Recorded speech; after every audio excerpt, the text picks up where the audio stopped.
సత్య చాలా నిజాయితీగా శ్రద్ధగా ఉండేది. సత్యకు విహాన్ అనే స్నేహితుడున్నాడు.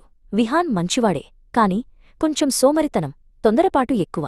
నాని కమలమ్మ ఒకరోజు, సత్య, విహాన్, ఈరోజు మనకు అరుదైన తేనెపండ్లు కావాలి. అవి అడవిలో మాత్రమే దొరుకుతాయి. మీరు ఇద్దరూ తెస్తారా అని అడిగింది.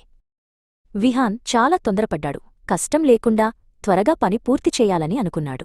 నాని కమలమ్మ చెప్పిన తేనెపండ్లు చాలా అరుదుగా దొరుకుతాయి.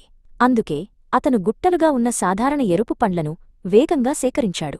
పైన మాత్రం నాని చెప్పిన 2 తేనెపండ్లను ఉంచాడు. విహాన్ పరుగెత్తుకుంటూ ఇంటికి వచ్చి, నాని, చూడు, నా బుట్ట నిండిపోయింది. నేను సత్యకంటే ముందే పూర్తి చేశాను అన్నాడు.